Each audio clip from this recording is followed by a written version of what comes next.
নমস্কার বন্ধুরা, Santu academy YouTube চ্যানেলে তোমাদের স্বাগত। তো দেখো, আজকে আমরা মডেল কোশ্চেন পেপার 44 নিয়ে আলোচনা করব। এর আগে যেসব সেটগুলো দিয়েছি তোমরা যারা এখনও সেগুলো দেখোনি তারা কিন্তু অবশ্যই দেখে নিও।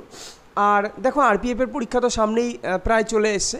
তো আমি পরীক্ষা যতদিন না হবে ততদিন পর্যন্ত এই সেটগুলো আমি দিতে থাকবো, কিন্তু এর সাথে সাথে এখন তোমাদের আপকামিং যে গ্রুপ ডি পরীক্ষা হবে, গ্রুপ ডি নোটিফিকেশান কিন্তু খুব শিগগিরই চলে আসবে।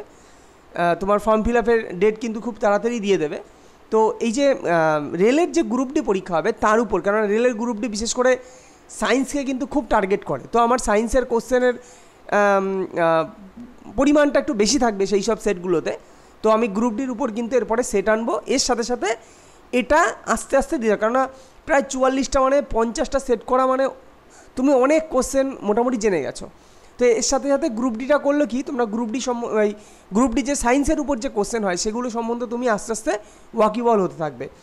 আর এর সাথে দেখো, তোমাদের চ্যাপ্টার ওয়াইজ ম্যাথ তো তোমরা অলরেডি অনেকেই, নতুন যারা আছো তাদের কথা আমি ছেড়ে দিই, তো ম্যাক্সিমামই অনেক দিন ধরেই তোমরা চ্যাপ্টার ওয়াইজ ম্যাথ করছো বিভিন্ন সোর্স থেকে বা নিজেরা হয়তো করছো। তো আমি এই কারণে প্র্যাকটিস সেট দেবো, ম্যাথের উপর কিছু প্র্যাকটিস সেট আনবো, ওকে। আর সায়েন্সের উপর বেস করে আমি কিন্তু কিছু ভিডিও দিতে পারি, সেটা চ্যাপ্টার ওয়াইজ ভিডিও, সেটাও আমি খুব তাড়াতাড়ি আনবো, ওকে। চলো, আর বেশি কথা না বাড়িয়ে আজকে আমরা 44 যে সেট সেটা শুরু করি। দেখো, ফার্স্ট কোশ্চেন কী আছে, বলছে যখন আমরা চোখ দিয়ে দেখি তখন রেটিনাতে বস্তুর যে প্রতিবিম্ব গঠিত হয় তা হলো সদ ও অবশিষ্য, অসদ ও সমশিষ্য, অসদ ও অবশিষ্য এবং নাকি সদ ও সমশিষ্য। তো রাইট অ্যান্সার কিন্তু সদ ও অবশিষ্য। অর্থাৎ দেখো, একটা জিনিস কীভাবে মনে রাখবে, আমি বলেছিলাম এটা এর আগেও অনেকবার, অনেক সুন্দর করে বুঝিয়ে দিয়েছি, যে আমাদের যে লেন্স, সেই লেন্সটা অ্যাকচুয়ালি উত্তল লেন্সের মতো আচরণ করে আমাদের চোখে। লেন্সটা প্রথম কথা উত্তল লেন্স, আর উত্তল লেন্সে আমাদের রেটিনাতে যে বস্তুর প্রতিবিম্ব গঠিত হয় মানে আমাদের চোখে, তো সেক্ষেত্রে কিন্তু সদ আর অবশিষ্য হয়। এবার তুমি ভাবতে পারো তাহলে আমরা সোজা দেখি কী করে যদি অবশিষ্যই হয়।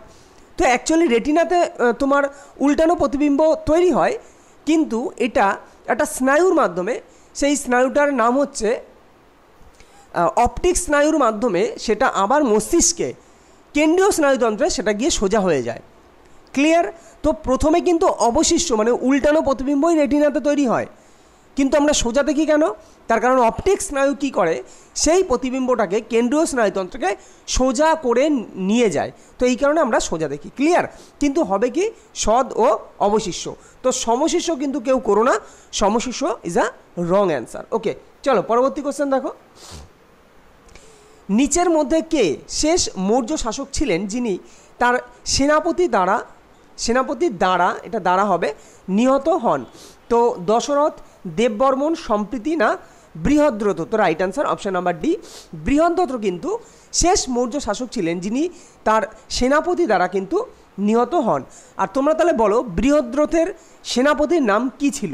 ওকে, এটা তোমাদের একটা কোশ্চেন আমি থ্রো করলাম, এটা তোমরা কমেন্টে জানিও। নেক্সট, ভারতের সংবিধান নিচের কোনটি থেকে তার চূড়ান্ত কৃতিত্ব লাভ করে? ভারতের সুপ্রিম কোর্ট, ভারতের গণপরিষদ, ভারতের জনগণ নাকি ভারতের সংসদ? তো রাইট অ্যান্সার ভারতের জনগণ কিন্তু এই ভারতের যে সংবিধান তার যে চূড়ান্ত কৃতিত্ব লাভ করে ভারতের জনগণের কাছ থেকে। নেক্সট কোশ্চেন, মুখ্যমন্ত্রী মহিলা সম্মান যে যোজনা, এটা রিসেন্টলি লঞ্চ করেছে কোন সরকার? দিল্লি, উত্তরপ্রদেশ, পাঞ্জাব নাকি পশ্চিমবঙ্গ? তো right answer option number A, দিল্লির সরকার কিন্তু এই মুখ্যমন্ত্রী মহিলা সম্মান যোজনা লঞ্চ করলো। পরবর্তী কোশ্চেন, ট্রান্স সাইবেরিয়ান রেলওয়ে কি বলছে? Trans Siberian railway Saint Petersburg. প্রথম কথা হচ্ছে দেখো, এই যে রেলওয়েটা কোথায় আছে, তো এটা মনে রেখো, এটা একটা মানে এই যে ট্রান্স সাইবেরিয়ান রেলওয়ে, এটা একটা রেলপথ যোগাযোগ ব্যবস্থা যা তোমার রাশিয়ার যে রাজধানী মস্কো এবং তোমার যে সাইবেরিয়ার যে একটা অঞ্চল, এই দুটো অঞ্চলের মধ্যে যুক্ত করেছে হচ্ছে ট্রান্স সাইবেরিয়ান রেলওয়ে। ক্লিয়ার? তো এই জায়গা থেকে কিন্তু সাইবেরিয়ান কথাটা এসছে। তো রাশিয়ার রাজধানী মস্কোর সঙ্গে তোমার তারই একটা অঞ্চল, সাইবেরিয়ান একটা অঞ্চল, সেই অঞ্চলকে কিন্তু যুক্ত করেছে এই ট্রান্স সাইবেরিয়ান রেলওয়ে। তো এইখানে বলেছে সেন্ট পিটার্সবার্গের সাথে কোন জায়গায় যোগাযোগ স্থাপন করে, কালিনিনগ্রাদ নাকি ভোলগোগ্রাড নাকি সোচি নাকি ভ্লাদিভস্তক? তো রাইট আনসার কিন্তু অপশন ডি। এটা কিন্তু খুব গুরুত্বপূর্ণ কোশ্চেন, ইম্পর্টেন্ট কোশ্চেন কিন্তু বলে দিলাম। তো এটা হচ্ছে ভ্লাদিভস্তকের সাথে কিন্তু এই সেন্ট পিটার্সবার্গের সঙ্গে এই ভ্লাদিভস্তক এই জায়গাটাকে কিন্তু যুক্ত করেছে কি ট্রান্স সাইবেরিয়ান রেলওয়ে। এবং কি বললাম এটা কোথায়, এটাও মনে রাখো এটা কিন্তু বিশ্বের ভীষণ গুরুত্বপূর্ণ আসতে পারে, এটি কিন্তু বিশ্বের দীর্ঘতম রেলপথ। ওকে, বিশ্বের দীর্ঘতম রেলপথ কি ট্রান্স সাইবেরিয়ান রেলওয়ে। তাহলে পরীক্ষা এরকম আসতে পারে যে পৃথিবীর সবচেয়ে বড় রেলপথ নিচের কোনটি, তো ট্রান্স সাইবেরিয়ান রেলওয়ে। ক্লিয়ার? চলো পরবর্তী কোশ্চেন। বুদ্ধের সারথীর নাম কি ছিল, চন্ন, জীবক চিন্তামণি, আনন্দ নাকি আম্রপালি? তো রাইট অ্যান্সার কী হবে, বুদ্ধের যে সারথি তার নাম ছিল চন্ন। এবং বুদ্ধ সম্বন্ধে কিন্তু এর আগে অনেক বলেছি, তো সেগুলো কিন্তু এর জন্য আর এইখানে আমি বললাম না। নেক্সট, কোন মহাদেশকে কালো মহাদেশ বা ডার্ক কন্টিনেন্ট বলা হয়, অস্ট্রেলিয়া, আফ্রিকা, ইউরোপ, এশিয়া? তো এটা সবার পড়া উচিত। তো রাইট অ্যান্সার আফ্রিকা মহাদেশকে কিন্তু ডার্ক কন্টিনেন্ট বলা হয়। এবং এর সাথে একটা জিনিস জেনে রাখো যে যদি মানে কোশ্চেন এরকম আসতে পারে যে আয়তন ও জনসংখ্যার বিচারে বিশ্বের দ্বিতীয় বৃহত্তম মহাদেশ কোনটা, তো সেটাই কিন্তু আফ্রিকা মহাদেশ। ওকে, আয়তন এবং জনসংখ্যার উভয় বিচারে বিশ্বের দ্বিতীয় বৃহত্তম মহাদেশ হচ্ছে আফ্রিকা মহাদেশ। তাহলে এশিয়া হচ্ছে প্রথম, তারপর হচ্ছে আফ্রিকা দ্বিতীয়। পরবর্তী কোশ্চেন দেখো, বৃক্কের কোন অংশে মূত্র উৎপাদিত হয়, বৃক্কীয় পিরামিড ও কর্টেক্স, বৃক্কীয় স্তম্ভ ও পেলভিস, বৃক্কীয় সাইনাস ও মেডালা, বৃক্কীয় কর্টেক্স ও ক্যাপসুল? দেখো ক্যাপসুল তো বৃক্কের আবরণীর নাম, তোমরা সকলেই জানো, তো এটা তো আলাদা জিনিস। তো রাইট আনসার কি বৃক্কীয় পিরামিড ও যে কর্টেক্স, এই যে অঞ্চলটা বৃক্কীয় পিরামিড ও কর্টেক্স। দেখো এই বিষয়গুলো আমি কিন্তু তোমাদের কিছুক্ষণ আগেও বললাম যে এরপর আমি সায়েন্সের উপর বেস করে, মানে আমি তো কোশ্চেন সেট যেমন দেবো গ্রুপ ডির যে প্র্যাকটিস সেট সেরকম তো দিতেই থাকবো, কিন্তু সায়েন্সের উপর আলাদা করে আমি চ্যাপ্টার ওয়াইজ ক্লাস করব, সেগুলো পার্টে পার্টে তোমাদের ছাড়বো, তোমরা দেখে নিও। হ্যাঁ, তো দেখবে তোমাদের সায়েন্স পড়ার চিন্তাভাবনা একটু হলেও পাল্টাবেও। যদিও অনেক দিন আগে থেকে আমি এটা বলেছি, বাট সত্যি সময় করে উঠতে পারি না, তবে এবার থেকে আমার যা আছে হাতের পাশে আমি তা দিয়েই শুরু করব। হ্যাঁ, আশা করি তোমাদের ভালো লাগবে। তো দেখা যাক কি হয়। তো বৃক্কের যে এগুলো ছবির আকারে তোমরা যদি পড়ো না, তো জিনিসগুলো মনে থাকবে। এইভাবে মুখস্থ করে কিন্তু এই জিনিস মনে থাকে না, তোমাকে ছবির আকারে বুঝে বুঝে পড়তে হবে, তবেই কিন্তু তুমি সায়েন্সটাকে রপ্ত করতে পারবে। তো বৃক্কের কোন অংশে মূত্র উৎপাদিত হয়, সেটা কিন্তু বৃক্কীয় পিরামিড ও কর্টেক্স অঞ্চলে। পরবর্তী কোশ্চেন, গিরিখাত সাধারণত কোন নদীর উপত্যকায় দেখা যায়, পেরিয়ার নদী, চম্বল নদী, কাবেরী নদী নাকি ভেগাই নদী? তো কোথায় দেখা যায়, সেটা কিন্তু চম্বল নদীর উপত্যকায় কিন্তু এই গিরিখাত দেখা যায়। দেখো এই চম্বল নদী দিয়ে কিন্তু অনেক কোশ্চেন হয়। প্রথম একটা কোশ্চেন হয় যে যমুনার প্রধান উপনদী কোনটি? তো চম্বল নদী কিন্তু যমুনা নদীর প্রধান উপনদী। ক্লিয়ার? আচ্ছা, এর উৎপত্তি কোথায় তোমরা জানো, এর উৎপত্তি হচ্ছে তোমার কোথায়, মধ্যপ্রদেশের জনপাভ পাহাড়ে। কি জনপাভ? ওকে, মধ্যপ্রদেশের জনপাভ, এই যে পাহাড়টা জনপাভ যে পাহাড়টা, তো সেখানে কিন্তু এই চম্বল নদীর উৎপত্তি। আচ্ছা, একটা কোশ্চেন একবার দিয়েছিল, এটা কোন সেক্টরে দিয়েছিল, WBCS না কোথাও এক জায়গায় দিয়েছিল, যে এই চম্বল নদী নিচের কোন রাজ্যের মধ্য দিয়ে প্রবাহিত হয়নি। তো মনে রাখবে এই টাইপের কোশ্চেনও কিন্তু দেয় যে যেসব নদী যেসব রাজ্যের মধ্য দিয়ে প্রবাহিত হয়েছে সেগুলো কিন্তু তোমরা একটু দেখে নিও, যেগুলো গুরুত্বপূর্ণ নদী। সব নদী তো আর ইম্পর্টেন্ট না, যেগুলো গুরুত্বপূর্ণ, যেগুলো থেকে কোশ্চেন বারবার আসে, তো সেগুলো থেকে এরম কোশ্চেনও কিন্তু আসতে পারে। তো মনে রেখো, যেহেতু মধ্যপ্রদেশ থেকে উৎপন্ন হয়, তো মধ্যপ্রদেশ, সেটা রাজস্থান, তারপরে উত্তরপ্রদেশ, এর মধ্য দিয়ে কিন্তু প্রবাহিত হয়েছে এই চম্বল নদী। ক্লিয়ার? আচ্ছা, আর একটা কি যেটা বললাম, এই গিরিখাত, এই তোমার চম্বল নদীর উপত্যকায় কিন্তু কি গিরিখাত দেখা যায়, এটাও কিন্তু খুব আসে। তারপরে তোমার চম্বল নদীর কিছু গুরুত্বপূর্ণ উপনদী যেমন বনস, হ্যাঁ বনস, তারপরে হচ্ছে তোমার পার্বতী, যেটা আসে খুব, পার্বতী, তারপর কালী, সিন্ধু, শিপ্রা, এগুলো কি চম্বল নদীর কিন্তু উপনদী। আর চম্বল নদীর সঙ্গে যে কিছু বাঁধ জড়িত, যেমন গান্ধী সাগর বাঁধ, রানা প্রতাপ সাগর বাঁধ, তারপরে তোমার কোটা ব্যারেজ, এটাও কিন্তু যে রাজস্থানে বললাম না, রাজস্থানের মধ্য দিয়ে চম্বল নদী গেছে, তাহলে চম্বল নদীর রাজস্থানে হচ্ছে কোটা ব্যারেজ আছে, তাহলে কোটা ব্যারেজ কোন নদীর সঙ্গে সম্পর্কিত? চম্বল নদীর সঙ্গে। তো এই কারণে চম্বল দিয়ে কিন্তু প্রচুর কোশ্চেন হয়। তো এই চম্বল নদী সম্পর্কে একটু ডিটেলসে তোমরা কিন্তু সবসময় জেনে রাখো বিষয়গুলো। নেক্সট বলছে প্রথম স্বর্ণমুদ্রা প্রচলন করেন কে? চন্দ্রগুপ্ত মৌর্য, প্রথম চন্দ্রগুপ্ত, দ্বিতীয় চন্দ্রগুপ্ত নাকি সমুদ্রগুপ্ত? তো প্রথম যে স্বর্ণমুদ্রা সেটা প্রচলন করেন কিন্তু প্রথম চন্দ্রগুপ্ত। ভীষণ গুরুত্বপূর্ণ কোশ্চেন একটা। প্রথম চন্দ্রগুপ্ত কিন্তু এই প্রথম স্বর্ণমুদ্রা, দেখো প্রথম স্বর্ণমুদ্রা প্রচলন করেন কে? প্রথম চন্দ্রগুপ্ত। তাহলে রৌপ্য মুদ্রা প্রথম প্রচলন করেন কে? পরীক্ষা আসে যে রূপার মুদ্রা প্রথম চালু করেন কে? সেটা কিন্তু দ্বিতীয় চন্দ্রগুপ্ত। তো দ্বিতীয় চন্দ্রগুপ্ত কিন্তু রৌপ্য মুদ্রা কিন্তু প্রথম চালু করেন কে? দ্বিতীয় চন্দ্রগুপ্ত। সমুদ্রগুপ্তকে কি বলা হয়? ভারতের নেপোলিয়ন। এবং দ্বিতীয় চন্দ্রগুপ্ত কিন্তু সরকারি উপাধিও অর্জন করেছিলেন। নিচের কোনটি বিশ্বের সবচেয়ে বৃষ্টিপূর্ণ স্থান? কারুপ রিভার, তোমার ট্রাঙ্কি নাকি অ্যানিমেদিতি নাকি মনসুন? তো রাইট অ্যান্সার কী হবে? Right answer option number D, অর্থাৎ মনসুন কিন্তু যে মানে বিশ্বের সবচেয়ে বৃষ্টিপূর্ণ স্থান হচ্ছে এই জায়গাটা মনসুন। ওকে, অ্যাকচুয়ালি মনসুন বলতে এখানে কি বলেছে দেখো, তোমরা জানো সবচেয়ে বৃষ্টিপাতযুক্ত অঞ্চল কোনটা? মৌসিনরাম। তো ওইখান থেকে এই মনসুন কথাটা এসছে কিন্তু। তো মৌসিনরাম কোথাকার জায়গা? সেই উত্তর পূর্ব ভারতের মেঘালয় রাজ্যের যে তোমার খাসি পাহাড় জেলার একটা শহর যেটা মৌসিনরাম, তো সেটার কথাই কিন্তু বলেছে যে এই মনসুন যে সর্বাধিক কিন্তু বৃষ্টিপাত যুক্ত অঞ্চল হচ্ছে মনসুন। ওকে, তো মৌসিনরামের কথাই কিন্তু বলা হয়েছে। ফুলের পাপড়ির লাল বর্ণের জন্য দায়ী রঞ্জকটি হলো ফাইকোএরিথ্রিন, ফাইকোজ্যান্থিন, ক্যারোটিনয়েড নাকি জ্যান্থিন? তো রাইট অ্যান্সার কী হবে? Right answer option number A, phycoerythrin, যেটা ফুলের পাপড়ির লাল বর্ণের জন্য দায়ী যে রঞ্জক সেটা হচ্ছে ফাইকোএরিথ্রিন। তো এগুলো কিন্তু তোমাদের মুখস্থ ছাড়া কোনো গতি নেই, এগুলো মুখস্থই রাখতে হবে। বলছে পিটার পেলিগ্রিনি কোন দেশের রাষ্ট্রপতি হিসাবে নিযুক্ত হতে চলেছেন?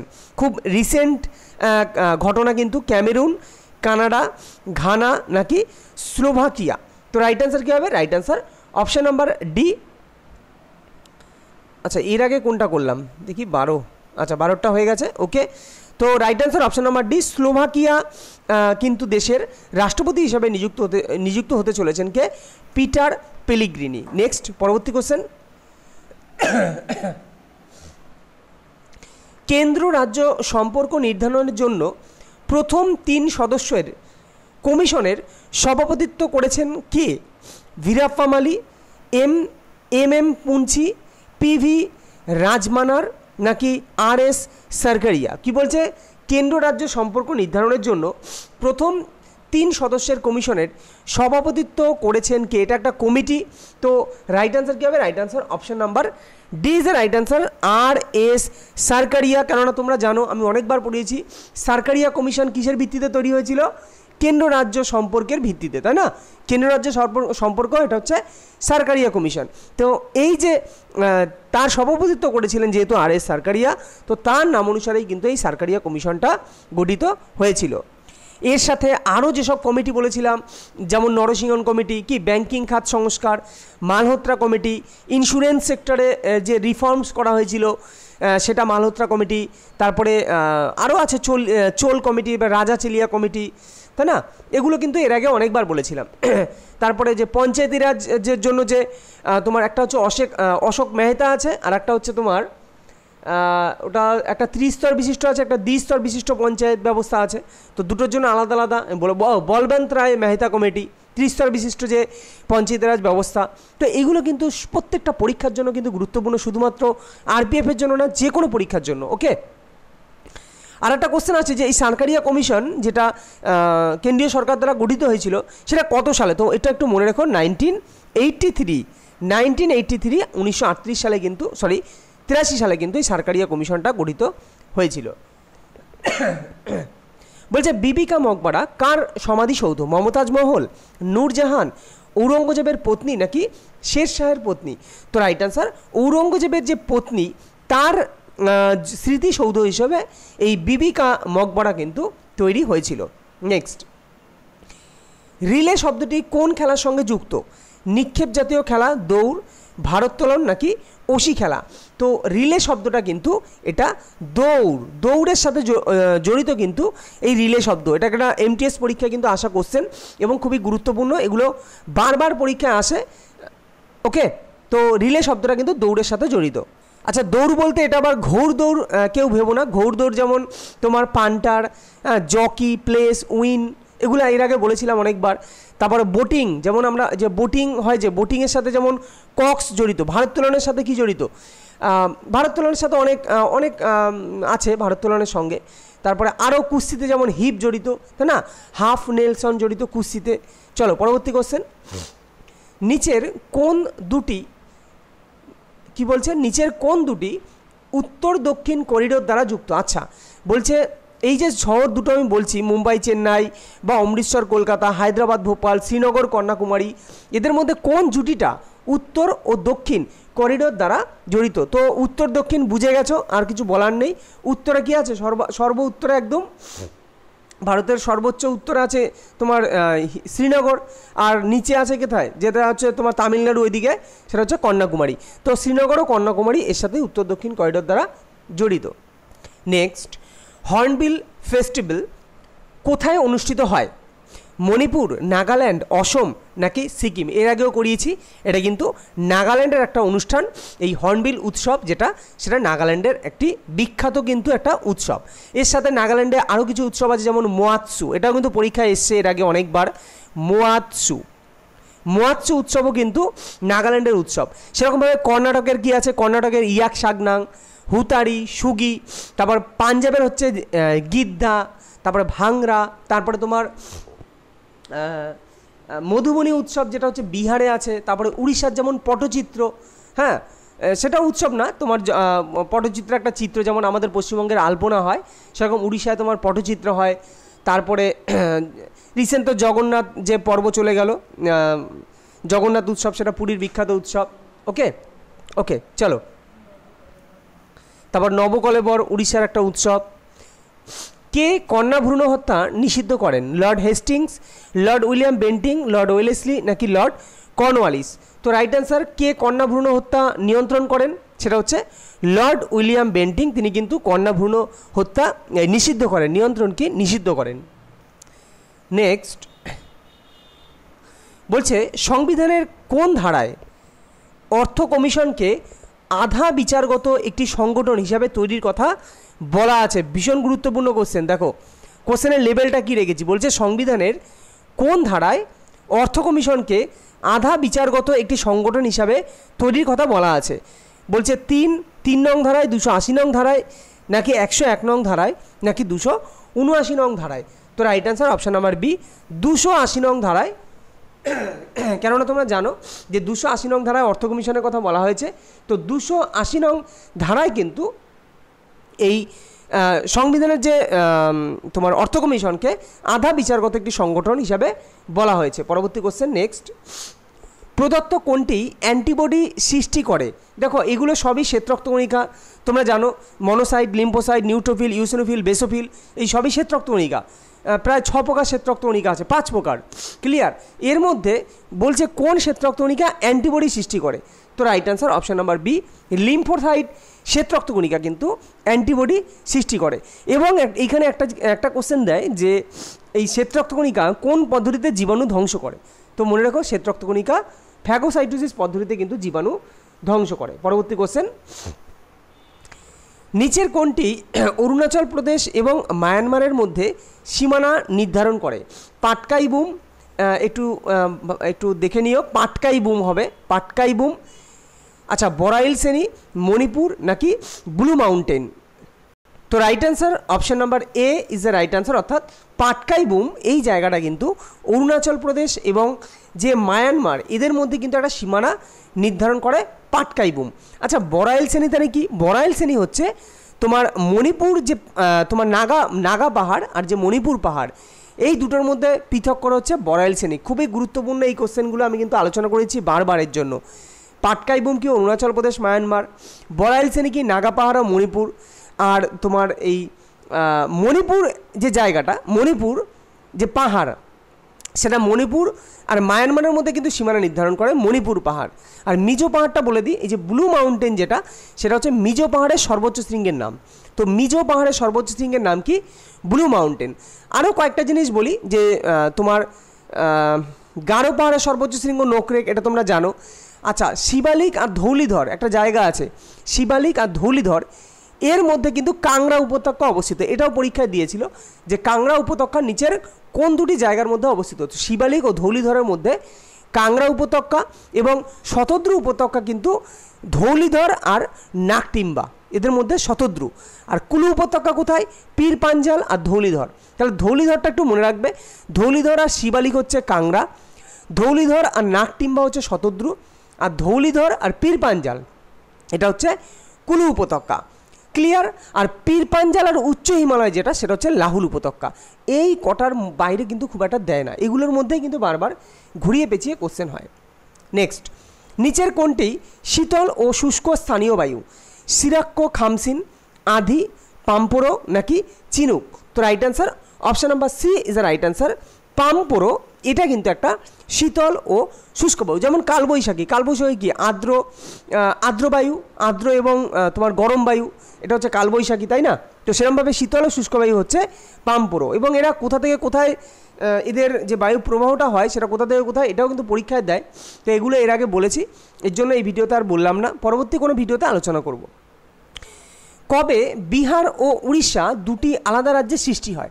তো যেগুলো খুব আসে এগুলো কিন্তু প্রত্যেকটাই তোমাদের জেনে রাখা উচিত। যেমন অন্ধ্রপ্রদেশ ভেঙে যে তেলেঙ্গানা হয়েছিল সেটা কোন সালে? অন্ধ্রপ্রদেশ ভেঙে তেলেঙ্গানা হয় কোন সালে? তারপরে বিহার উড়িষ্যা সেরকমভাবে এই যে কোন সালে পশ্চিম বর্ধমান এবং পূর্ব বর্ধমান এই যে পৃথক হয়, যে পশ্চিমবঙ্গের দুটো জেলা আলাদা জেলা ভেঙে পৃথক হয়ে যায়, সেটা কোন সালে? এই টাইপের কোশ্চেন কিন্তু খুব দেয় এখন বর্তমানে। তো বিহার আর উড়িষ্যা আলাদা হয় কোন সালে? তো right answer option number A, 1911 সালে কিন্তু বিহার আর উড়িষ্যা দুটি আলাদা রাজ্য কিন্তু তৈরি হয়। নীতি আয়োগের চেয়ারম্যান কে হন? নীতি আয়োগ তোমরা জানো, নীতি আয়োগের ফুল ফর্ম এর আগে অনেকবার বলেছি। তো নীতি আয়োগের চেয়ারম্যান কে হন? এইখানে আর বললাম না, প্রধানমন্ত্রী কিন্তু নীতি আয়োগের চেয়ারম্যান হন। এবং নীতি আয়োগ আগে যেটা তোমার কী ছিল? পঞ্চবার্ষিকী পরিকল্পনা, সেটা বর্তমানে নাম কী হয়েছে? নীতি আয়োগ। এবং নীতি আয়োগের প্রথম চেয়ারম্যানকে, প্রথম নীতি আয়োগ কার সময় তৈরি হয়? প্রধানমন্ত্রী নরেন্দ্র মোদীর সময়। তো প্রথম চেয়ারম্যান কে ছিলেন? নীতি আয়োগের প্রথম চেয়ারম্যান হচ্ছে নরেন্দ্র মোদী। এবং কত সালে সেটা ওই প্ল্যানিং কমিশন থেকে নীতি আয়োগ তৈরি হয়, সেটা কত সালে সেটাও কিন্তু তোমরা জেনে রাখবে, এর আগে অনেকবার বলেছি এগুলো। এক্স রে কে আবিষ্কার করেন? উইলিয়াম কি বলছে? জন উইলহেম কনরাড রনজেন্ট নাকি Antonio Henry Becquerel, Isaac Newton? তো রনজেন তোমরা সবাই জানো, রনজেন কিন্তু এই এক্স রে আবিষ্কার করেন। পরবর্তী কোশ্চেন, নবীন পলিযুক্ত অঞ্চল পাঞ্জাবে কি নামে পরিচিত? ভাঙ্গার, খাদার, বেট নাকি তরাই? এগুলো এক এক জায়গায় এক এক নাম। তো এটা কিন্তু বেট নামে পরিচিত পাঞ্জাবে। নবীন যে পলিযুক্ত অঞ্চল সেটা কিন্তু পাঞ্জাবে বেট নামে পরিচিত। পরবর্তী কোশ্চেন, দীর্ঘ শাস্তিকে ক্ষুদ্র শাস্তিতে বদলাবার প্রক্রিয়াকে কি বলা হয়? শর্টেনিং, ফরগিভ, এক্সপিরেশন নাকি পানিশমেন্ট? বলছে কাউকে দীর্ঘ শাস্তি দিয়েছে, তাকে ক্ষুদ্র করা হলো, সেই শাস্তিটাকে, এই যে ঘটনাটা, এটাকে কি বলা হয়? এটাকে বলা হয় শর্টেনিং। তো ভীষণ গুরুত্বপূর্ণ, এটা একবার পরীক্ষা এসেছিলো কিন্তু, তো মনে রেখো শর্টেনিং বলা হয় এই দীর্ঘ শাস্তি থেকে ক্ষুদ্র শাস্তি যে পরিবর্তনটা। কোন মিশনের জন্য ইসরো দলকে মর্যাদাপূর্ণ জন এল জক সুইজার্ড জিয়ার পুরস্কার প্রদান করা হয়েছে? Aditya L1 mission, Chandrayaan 3 mission, Mangalyaan mission নাকি গঙ্গায়ন মিশন? তো কোন মিশনের জন্য এটা দেওয়া হয়েছিল কাকে? তোমার একটা মর্যাদাপূর্ণ পুরস্কার যেটা হচ্ছে ইসরো দলকে দেওয়া হয়েছিল কোন মিশনের জন্য? তো right answer option number B, Chandrayaan 3 মিশনের জন্য কিন্তু এই পুরস্কারটা দেওয়া হয়েছিল। চন্দ্রযান 3 কবে লঞ্চ করা হয়েছিল, চন্দ্রযান 3 কোন রকেটে লঞ্চ করা হয়েছিল, এগুলো কিন্তু ডিটেলসে তোমরা জেনে রাখবে। কত সালে প্রথম আন্তঃরাজ্য কাউন্সিল গঠিত হয়?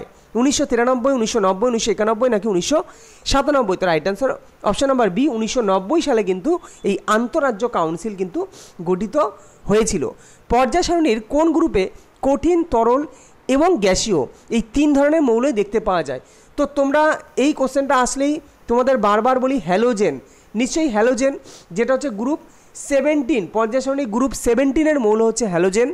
তো হ্যালোজেনে 3 ধরনের মৌল অর্থাৎ কঠিন, যেটা হচ্ছে আচ্ছা গ্যাসীয়টা আগে বলি, যেমন ফ্লুরিন আর ক্লোরিন এরা হচ্ছে গ্যাসীয়, ব্রোমিন হচ্ছে লিকুইড এবং আয়োডিন এটা হচ্ছে কঠিন। এই 3 ধরনের মৌল পর্যায় সারণীর একমাত্র এই গ্রুপটাই গ্রুপ 17 যাকে বলা হয় হ্যালোজেন গ্রুপ, সেখানেই শুধুমাত্র 3 ধরনের মৌলই কিন্তু আছে কঠিন, তরল, গ্যাসীয়। গ্যাসীয় কোন দুটো? ফ্লুরিন, ক্লোরিন গ্যাসীয়। ব্রোমিন হচ্ছে তোমার হচ্ছে তরল, যেটা লাল কালার, পরীক্ষায় আসে ব্রোমিনের বর্ণ কেমন, তো ব্রোমিনের বর্ণ কিন্তু লাল, ক্লিয়ার, এটা কিন্তু পরীক্ষায় আসে। আর আয়োডিন এটা হচ্ছে কঠিন একটা পদার্থ। চলো পরবর্তী কোশ্চেন। সমাচার দর্পণ সংবাদপত্রের প্রতিষ্ঠাতাকে? Rammohan Roy, James Augustus Hicky, William Carey নাকি জেসি মার্সম্যান? এটা অনেকবার করিয়েছি, তো রাইট অ্যান্সার কোনটা হবে এটা তোমরা জানাবে। তো চলো নেক্সট কোশ্চেন। দেখো এটা কিন্তু তোমরা অনেকবার করিয়েছি, সমাচার দর্পণ নিয়ে প্রচুর বলেছি, তো এগুলো এটা তোমরা কমেন্টে বলবে। লেপাক্ষী মন্দির কি বলছে? লেপাক্ষী মন্দির কোন রাজ্যে অবস্থিত? এটা কিন্তু মীনাক্ষী আবার কোন না, লেপাক্ষী। গুজরাট, কর্ণাটক, অন্ধ্রপ্রদেশ নাকি তামিলনাড়ু? তো রাইট অ্যান্সার কী হবে? Right answer option number C, অন্ধ্রপ্রদেশে কিন্তু এই লেপাক্ষী মন্দির কিন্তু অবস্থিত। নেক্সট পরবর্তী কোশ্চেন। নিচের কোনটি ব্যক্তিগত খেলা নয়? লাম্বিয়াদ, দৌড়, ম্যারাথন নাকি খোখো? তো কোনটা ব্যক্তিগত খেলা নয়? তো রাইট অ্যান্সার খোখো খেলা কিন্তু ব্যক্তিগত খেলা নয়। পরবর্তী কোশ্চেন বলছে মধুমালাই, এটা মধুমালাই বা মধুমালাই অ্যাকচুয়ালি ন্যাশনাল পার্ক কোথায় অবস্থিত? রাজস্থান, মধ্যপ্রদেশ, তামিলনাড়ু নাকি তোমার উত্তরপ্রদেশ? তো মধুমালাই ন্যাশনাল পার্ক কোথায় অবস্থিত? সেটা কিন্তু অপশান নাম্বার সি, তামিলনাড়ুতে কিন্তু মধুমালাই ন্যাশনাল পার্ক অবস্থিত। পেরুর উপকূল অঞ্চল থেকে বাহিত উষ্ণ সামুদ্রিক বায়ুপ্রবাহকে কী নামে পরিচিত? পেরুর উপকূল অঞ্চল থেকে বাহিত উষ্ণ সামুদ্রিক বায়ুপ্রবাহ কী নামে পরিচিত? Indian Ocean Dipole, El Nino, Madden Julian Oscillation নাকি লা নিনা? তো রাইট অ্যান্সার কী হবে? Right answer option number B, El নিনোকে বলা হয় এই পেরু যে উপকূল অঞ্চল সেখান থেকে উষ্ণ যে সামুদ্রিক বায়ুপ্রবাহ তাকে বলা হয় এল নিনো। ক্লিয়ার?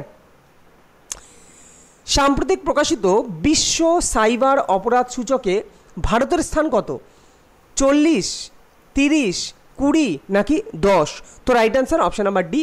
তো ভারতের স্থান কিন্তু 10 নম্বর স্থানে আছে ভারত, যে বিশ্ব সাইবার অপরাধ সূচকে ভারতের স্থান হচ্ছে 10 নম্বর। তো ভারত এই দিক দিয়ে বেশ একটা সঠিক জায়গা আছে মোটামুটি। তো যাই হোক চলো, রাইডার কাপ কোন খেলার সঙ্গে যুক্ত? ফুটবল, হকি, গলফ নাকি ব্যাডমিন্টন? তো রাইডার কাপ এর আগে অনেকবার করিয়েছি, কোন খেলার সঙ্গে যুক্ত? তো এটা কিন্তু গলফ খেলার সঙ্গে যুক্ত হচ্ছে রাইডার কাপ। নেক্সট, বেসিনের সন্ধি কাদের মধ্যে হয়েছিল? প্রথম কথা, বেসিনের সন্ধি কত সালে হয় এটা তোমরা কমেন্ট বক্সে আমাকে জানাবে। অনেকবার করিয়েছি বেসিনের সন্ধি, অমৃতসরের সন্ধি, ম্যাঙ্গালোরের সন্ধি, পুরন্দরের সন্ধি, এগুলো কিন্তু সব সময় আমি ডিটেলসে বলি, যতবার এইগুলো সন্ধি হয় আমি বলে যাই। তারপরে আরও অনেক সন্ধি আছে। ওকে, তো এটা কত সালে হয়েছিল সেটা তোমরা জানাবে। তো এটা কার কার মধ্যে হয়েছিল? বাজিরাও ওয়েলেসলি, রঞ্জিত সিং, মিন্টো, গোর্খা জাতি, অক্টালেনি, এ তো নাই, এমনি দিয়েছে বর্মি জাতি, তার মানে এই দুটোতে এমনি দেখেই বুঝতে পারছো। তো এই দুটোর মধ্যেই কোনো একটা অ্যান্সার হবে। তো রাইট অ্যান্সার কোনটা হবে? অপশান নাম্বার এ, বাজিরাও ও ওয়েলেসলির মধ্যে কিন্তু এই বেসিনের সন্ধি হয়েছিল। নেক্সট, প্রখ্যাত খেলোয়াড় দাদা সাহেব যাদব তিনি কোন খেলার সঙ্গে যুক্ত? শুটিং, কুস্তি, হকি নাকি ভারোত্তোলন? তো রাইট অ্যান্সার, তিনি কিন্তু কুস্তির সঙ্গে জড়িত হচ্ছে দাদা সাহেব যাদব, তিনি কিন্তু কুস্তি খেলার সঙ্গে জড়িত। পরবর্তী কোশ্চেন দেখো, আবিষ্ট প্রবাহমাত্রার অভিমুখ জানা যায় কোন সূত্রের সাহায্যে? দেখো তোমরা শুনেছো, এগুলো আমি ডিটেলসে তোমাদের একসময় করাবো যাতে তোমাদের সর্বদাই ব্যাপারগুলো মনে থাকে, কারণ এগুলো মুখস্থের বিষয় না, তুমি কিন্তু বুঝে পড়লে তবেই মনে থাকবে।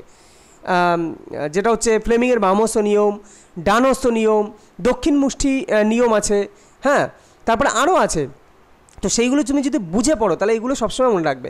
তো সেইখানেই একটা নিয়মে বলা আছে যে আবিষ্ট প্রবাহ মাত্রার অভিমুখ জানা যায়, যে বলা যায় যে বাঁ হাতের মধ্যমা তর্জনী, মানে তর্জনী, মধ্যমা এবং বৃদ্ধাঙ্গুষ্ঠ একে যদি পরস্পরকে সম করে রাখো তাহলে একজন এক একটা নির্দেশ করে। এইভাবে আমরা কারোর কোন দিকে কে যাচ্ছে সেটা আমরা নির্ণয় করতে পারি এই সূত্রের মাধ্যমে। তো এইখানে সেইভাবেই বলেছে কোশ্চেনটা, যে এই যে আবিষ্ট প্রবাহ মাত্রার যে অভিমুখ সেটা কোন সূত্রের মাধ্যমে আমরা জানতে পারি। বলছে দক্ষিণ হস্ত বৃদ্ধাঙ্গুষ্ঠ নিয়ম, ফ্লেমিংয়ের ডানহস্ত নিয়ম, নাকি ফ্লেমিংয়ের বামহস্ত নিয়ম, নাকি লেঞ্জের সূত্র। তো এটা কিন্তু তোমাকে আপাতত মনে রাখতে হবে যে এটা কিন্তু লেঞ্জের সূত্র থেকে আবিষ্ট প্রবাহমাত্রার যে অভিমুখ সেটা কিন্তু জানতে পারি লেঞ্জের সূত্র থেকে। স্টক মার্কেটের ভাষায় শর্ট সেলিং এর অর্থ কী? অনেকে স্টক মার্কেটের সঙ্গে এখন যুক্ত, শেয়ারের সাথে অনেকেই এখন শেয়ার করো। তো এই যে শর্ট সেলিং যারা করো তারা জানা উচিত বা জানো হয়তো। এর অর্থটা কি? অন্যের শেয়ার বিক্রি, নাকি স্বল্প সময়ের জন্য কিনে নেওয়ার পর শেয়ার বিক্রি, নাকি উৎপাদনবিহীন শেয়ার বিক্রি, নাকি অল্প সময়ের জন্য আসা শেয়ার বিক্রি। তো রাইট, শর্ট সেলিং মানে তো বিক্রি, বুঝতেই পারছো। তো রাইট অ্যান্সার কী হবে? এটা রাইট অ্যান্সার কিন্তু অপশান নাম্বার এ, অর্থাৎ অন্যের শেয়ার বিক্রি করাটাকেই বলা হয় শর্ট সেলিং। ক্লিয়ার? চলো পরবর্তী কোশ্চেন। টেবিল টেনিসের আন্তর্জাতিক নিয়ামক সংস্থাটি কি? যেটা আন্তর্জাতিক যারা এই টেবিল টেনিস যে আন্তর্জাতিক যে সংস্থা, যারা নিয়ামক সংস্থা, সেটা কোনটা? এদের মধ্যে কোনটা অপশান হবে? রাইট অ্যান্সার কোনটা হবে? তো right answer option number B, অর্থাৎ ITTF। এরা হচ্ছে International Table Tennis Federation. Okay, তো এই ITTF এরাই হচ্ছে টেবিল টেনিসের তোমার আন্তর্জাতিক নিয়ামক সংস্থা। পরবর্তী কোশ্চেন। ইন্দ্রাবতী নিচের কোন নদীর উপনদী? মহানদী, কৃষ্ণা, কাবেরী, নাকি গোদাবরী? তো right answer option number D. তো গোদাবরী নদীর উপনদী কিন্তু এই ইন্দ্রাবতী। এটা কিন্তু এর আগে অনেকবার দিয়েছি এবং এটা পরীক্ষাও অনেকবার এসছে, MTS, CHSL বলো, হ্যাঁ WBCS বলো, তারপরে তোমার PSCতে অনেকবার এই কোশ্চেন কিন্তু এসছে, মিসেলেনিয়াসে এসছে। ইন্দ্রাবতী হচ্ছে গোদাবরীর উপনদী, এবং গোদাবরীর আরেকটা উপনদী পেনগঙ্গা, এটাও মনে রাখো, পেনগঙ্গা কিন্তু গোদাবরীর উপনদী। আচ্ছা, এর সাথে সাথে আরেকটা কথা বলি, যদি বলা হয় দক্ষিণ ভারতের গঙ্গা কাকে বলা হয়, সেটাও কিন্তু গোদাবরী রাইট অ্যান্সার, দক্ষিণ ভারতের গঙ্গা। পরবর্তী কোশ্চেন। প্রজাপতির শ্বাসছিদ্রের সংখ্যা হলো, দুই একটা এরকম কোশ্চেন দিতেই পারে। মশার কটি দাঁত আছে, হ্যাঁ, তারপরে তোমার প্রজাপতির শ্বাসছিদ্রের সংখ্যা কত? তো 4 জোড়া, নাকি 3 জোড়া, নাকি 12 জোড়া, নাকি 10 জোড়া? তো right answer option number D, 10 জোড়া হচ্ছে প্রজাপতির শ্বাসছিদ্রের সংখ্যা, হচ্ছে 10 জোড়া। নেক্সট, ভূমধ্যসাগরের লাইট হাউস কাকে বলা হয়? রাইনিয়ার, স্ট্রম্বলি, এটনা, নাকি সিসিলি? তো ভূমধ্যসাগরের লাইট হাউস, দেখো ভূমধ্যসাগরের আরেকটা জিনিস বলা হয়, তো এইখানে আরেকটা কোশ্চেন দেয় যে ভূমধ্যসাগরের চাবিকাঠি কাকে বলা হয়? তো চাবিকাঠি তোমরা জানো, জিব্রাল্টার প্রণালীকে ভূমধ্যসাগরের চাবিকাঠি বলা হয়। তো লাইট হাউস কাকে বলা হয়? ভূমধ্যসাগরের লাইট হাউস কাকে বলা হয়? তো রাইট অ্যান্সার কী হবে? Right answer option number B, স্ট্রম্বলিকে বলা হয় ভূমধ্যসাগরের lighthouse. What Bengal things today, India will things tomorrow, এই উক্তিটি কার? এটা অনেকবার করিয়েছি। রাইট অ্যান্সার কী হবে? তোমরা নিজেরা কিন্তু দেখো, আমি এর আগেও বলি যে তোমরা নিজেরা আগে কোশ্চেন অ্যান্সার দিয়ে তারপরে তোমরা দেখবে, চেষ্টা করো নিজেরা করার, তারপরে তোমরা মেলাও। ওকে, তাতে তোমাদের নিজেদের পরিস্থিতিটা তোমরা বুঝতে পারবে তোমরা কতটা তৈরি আছো। তো রাইট অ্যান্সার কী হবে? Right answer option number D, মহামতি গোখলে, যেটা হচ্ছে যিনি হচ্ছেন তোমার কে ছিলেন? মহাত্মা গান্ধীর রাজনৈতিক গুরু, তাই না? রাজনৈতিক গুরু ছিলেন গোখলে, আর আধ্যাত্মিক গুরু কে ছিলেন? টলস্টয়। এবং তিনি এই মহামতি গোখলেই কিন্তু বলেছিলেন what Bengal things today, India will things tomorrow. চলো পরবর্তী কোশ্চেন। যে সকল প্রাণী জলের তলদেশে বাস করে তাদের কি বলে? ফ্লোরা, ফনা, বেন্থস, নাকি নেকটন? তো জলের তলদেশে যে সকল প্রাণী যদি বলে, দেখো প্রাণী বলেছে, উদ্ভিদ বললে একরকম, প্রাণী বললে একরকম, তো এটার রাইট অ্যান্সার কিন্তু হবে option number C, benthos. Clear? যে সকল প্রাণী জলের তলদেশে বাস করে তাদেরকে বলা হয় বেন্থস। পরবর্তী কোশ্চেন। দেশের নাগরিকত্ব অর্জন বা সমাপ্তি এসব বিষয়ে সিদ্ধান্ত গ্রহণের সাংবিধানিক অধিকার কার হাতে আছে? রাষ্ট্রপতি, প্রধানমন্ত্রী, সংসদ, নাকি মন্ত্রিসভা? তো ভালো করে কোশ্চেনটা পড়ো। বলছে দেশের নাগরিকত্ব অর্জন বা সমাপ্তি। কোনো নাগরিকত্ব তোমার কেউ কেড়ে নেবে বা তোমাকে নাগরিকত্ব দেবে, এর যে অধিকারটা, এই সিদ্ধান্ত গ্রহণের অধিকারটা কার আছে, সংবিধানে কার এই সিদ্ধান্ত গ্রহণ নিতে পারে এটা বলা আছে। তো রাইট অ্যান্সার কী হবে? Right answer option number C, এটা কিন্তু সংসদ করতে পারে। দেখো অনেকে রাষ্ট্রপতি বা প্রথম কথা প্রধানমন্ত্রী তো এটা না, রাষ্ট্রপতি তোমরা অপশান কিন্তু করতে পারো ভুলে, এটা কিন্তু রাষ্ট্রপতি হবে না, এটা সংসদ। সংসদ থেকে আজকে সিএ যে ব্যাপারটা, যে নাগরিকত্ব দেওয়ার যে আইনটা, হ্যাঁ, সিটিজেনশিপ অ্যামেন্ডমেন্ট অ্যাক্ট যে আইনটা, সেটা কিন্তু সংসদে আগে পাস হয়েছে, তারপরে রাষ্ট্রপতিতে সই হয়েছে, তারপরে কিন্তু এটা নিয়ম হয়েছে। ক্লিয়ার? তো অ্যাকচুয়ালি এই যে সিদ্ধান্ত গ্রহণের ক্ষমতাটা, সেটা কিন্তু রাষ্ট্রপতি নেয়নি, সেটা নিয়েছে কে? সেটা নিয়েছে সংসদ। আগে সংসদে এটা পাস হয়েছে, তবেই কিন্তু রাষ্ট্রপতি সেখানে সই করেছে। ক্লিয়ার? তো অ্যাকচুয়ালি রাইট অ্যান্সার হবে সংসদ। পরবর্তী কোশ্চেন, কোন ধারা অনুসারে সংসদ দেশের যে কোনো রাজ্য বা কেন্দ্রশাসিত অঞ্চলে সরকারি চাকরি সংক্রান্ত বিশেষ শর্ত আরোপ করতে পারে? 26, 15 মানে 26, 15, 19 নাকি 16?